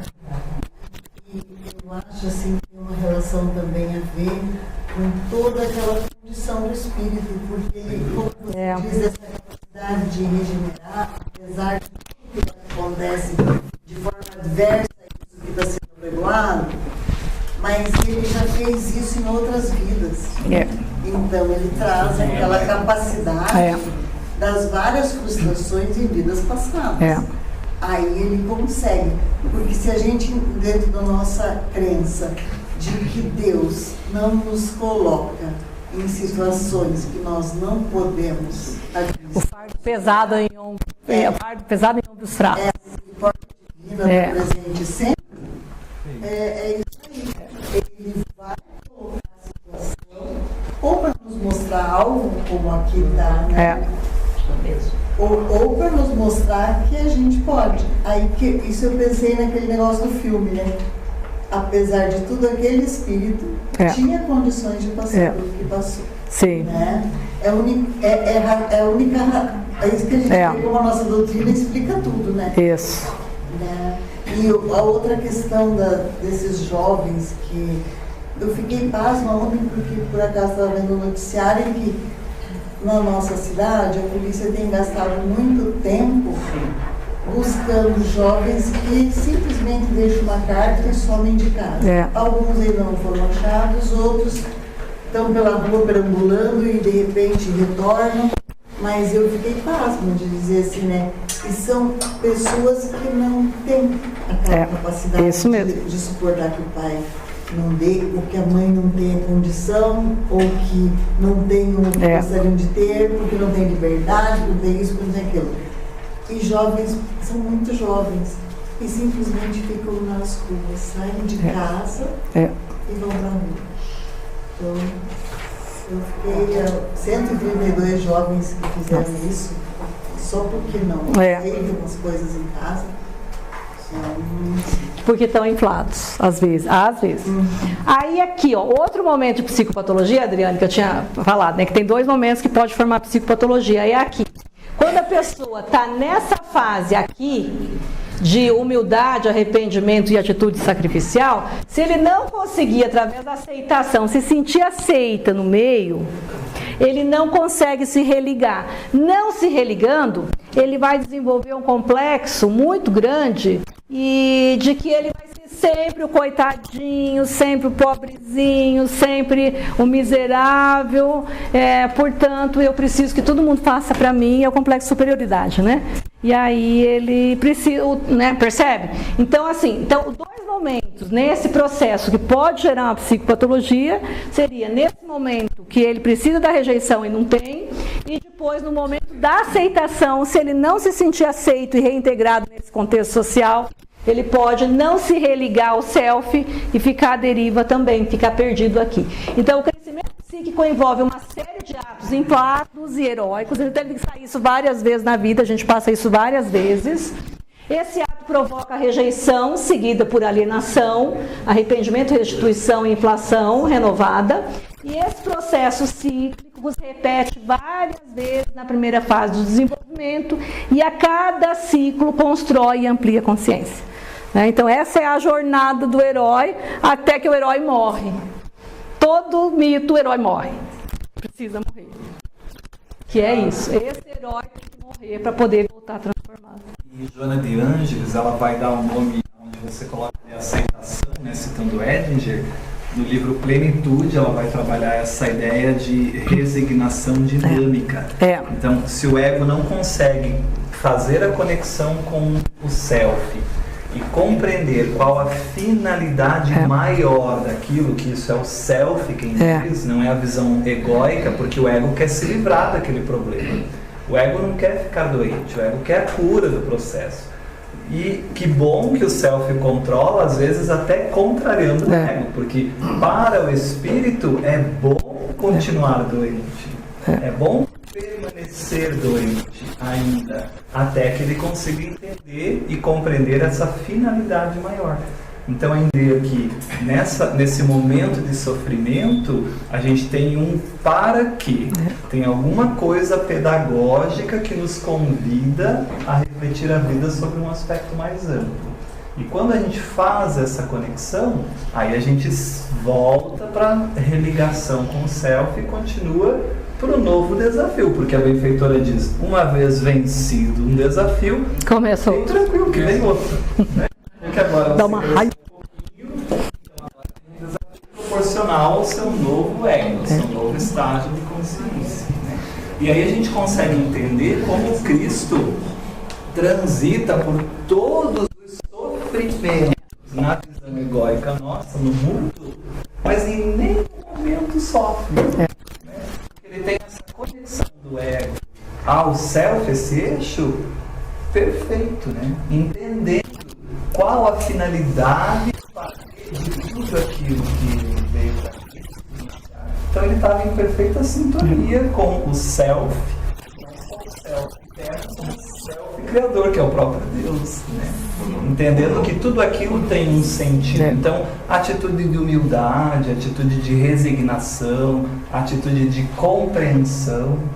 E aí, quando a gente tem essa atitude, a pessoa vai lá nos ofender, né? E a gente ainda vai dizer: Pai, perdoa-lhes, porque eles realmente não têm a conexão com o sentido da vida, eles não sabem o que fazem. E dentro daquilo que Kardec traz em Livro Céu e Inferno, ele fala que o sofrimento tem relação com a imperfeição.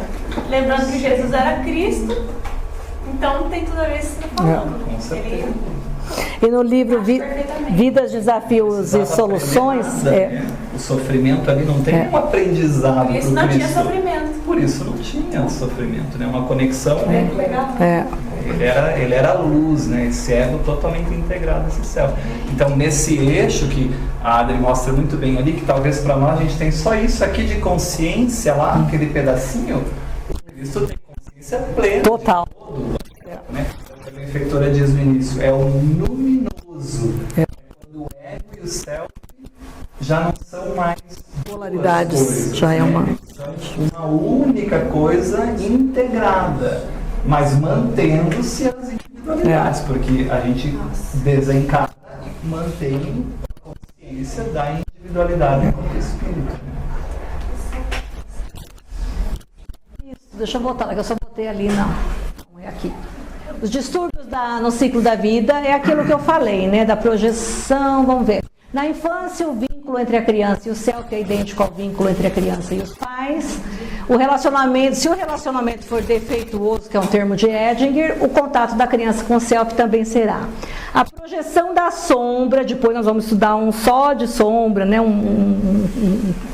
eu acho que algumas semanas de sombra, né, dependendo da intensidade, frequência e duração, poderia danificar.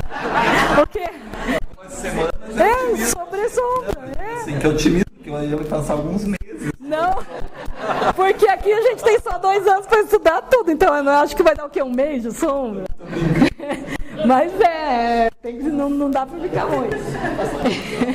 Quer abordar a sombra em algumas saídas. É denso. Bom, então a projeção da sombra dos pais, aqui é interessante. A sombra dos pais na criança, ela vai danificar o eixo. Sabe aquela criança que ele fala, você não presta, você é uma porcaria, eu não queria que você viesse nesse mundo, né? Então vai também danificar. A criança experimentaria um sentimento do quê? Rejeição, incapacidade e contínua inferiorização. Então é terrível isso. Depois, ele vai introjexar, porque o que os pais dizem é uma verdade. Se eles chamam a gente de burro, é porque eu realmente sou burro, né? Um sintoma de danificação é o quê? A falta de autoaceitação. Sabe aquela pessoa que nunca se aceita? Então isso é a questão do eixo ego-self. Tão natural quanto o processo de alienação é a reparação do eixo. Isso aqui que eu quero deixar, né? Porque a gente vai embora com os cabelos erguidos. Meu Deus do céu, que risco, né? Não, calma. Não, olha aqui, eu deixei bem grande, em vermelho. Olha, né? Calma, vamos embora tranquilo. Em situações não extremadas, que foi aquilo que eu falei que eu ia concluir no final, a própria dinâmica da psique seria capaz de reparar esse eixo por meio do quê? Das relações pessoais, olha isso, por isso que a gente tem que ter amigo, família, né? Ou as experiências arquetípicas de reparação, no caso de Paulo, com aquela questão, né, de cair do cavalo, né? Que são as experiências religiosas que faz o religare, pela tendência natural da centroversão, ou seja, naturalmente as coisas se vão para o lugar que tem que ser. Se eu deixar o self fazer o movimento dele, mas se o ego teimar e ficar lá brigando, não se ajoelhar ao genuflexo, ele não vai fazer nunca. E é uma expressão, né? Pai, seja feita a tua vontade. Tudo tá ali. Isso. Que é isso, se você não sabe para que lado vai, espera um pouco, deixa o self, não é deixa a vida te levar, não. Deixar o self te guiar para o lado que tem que ser. Porque existe uma tendência natural, aí entra a prece, a oração, a fé. É nesse momento que vai entrar essas questões do religare, entende? Sim. Em casos extremos, aí sim, em casos extremos, a relação dialética da psicoterapia, né? Vai ajudar, porque na dialética da análise, não é só consciência, é consciência e inconsciente. Aí o inconsciente do terapeuta, do psicólogo, ele vai ajudar na reparação, mesmo que está inconsciente para ele, né? Isso que é legal. E aqui, para a gente encerrar, a imagem de Cristo nos dá o quadro vívido do ego orientado pelo self, né? Como o Wagner falou, ele era o exemplo dessa integração. O ego individuado que tem consciência de ser dirigido pelo self. Ele sabia que quem dirigia era o pai, né? O pai que dirigia. Eu não vim fazer a minha vontade. Isso mesmo. Jesus. Exatamente. Olha aqui, é exatamente isso. Isso né? é como o ego não sumiu. Não. A noção da minha, né? É. Sei quem eu sou, mas assim, meu ego tem consciência da direção. Coisa maior, coisa maior. E olha que linda a imagem, né? O estado de aceitação do self foi inaugurado quando o batismo de Cristo, né, nessa figura 6 aqui, que é uma figura também do Leonardo da Vinci, tá? O da Vinci fez essa imagem linda. E eis que os céus se abriram e ele viu o Espírito de Deus descendo como uma pomba, né? Seria ali. E vindo sobre ele, e uma voz do céu fez-se ouvir, dizendo: este é o meu filho amado, em que me comprazo. Está em Mateus 3, 16, 17. Assim é a realização de uma ligação com a fonte transpessoal de Cristo a uma fonte que o ama e o apoia, que é o quê? O eixo ego-self, né? Pai e filho são uma só pessoa.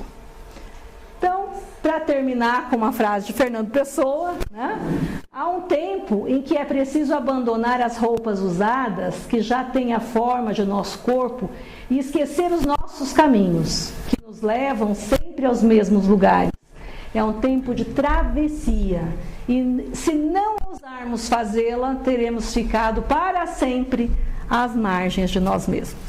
Então, com essas palavras de Fernando Pessoa, eu gostaria de encerrar nosso estudo. É complexo, eu sei, mas é algo que, se a gente pensar em linhas gerais, a fé vai nos ligar sempre, né? Independente de tudo o que eu falei hoje, se a gente tiver fé, a oração, no momento de dor, no momento de aflição, agradecer a dor, porque ela é algo didático, que vai fazer com que eu adquira humildade, a simplicidade de que eu não mando nada, e eu sou um instrumento vivo para uma vontade maior, que é esse Cristo que vive em mim, seria isso. Então, em grandes linhas gerais, era isso que eu tinha para hoje. Obrigada. Obrigada. Agora que eu fiquei perdida, que você falou que é complexo.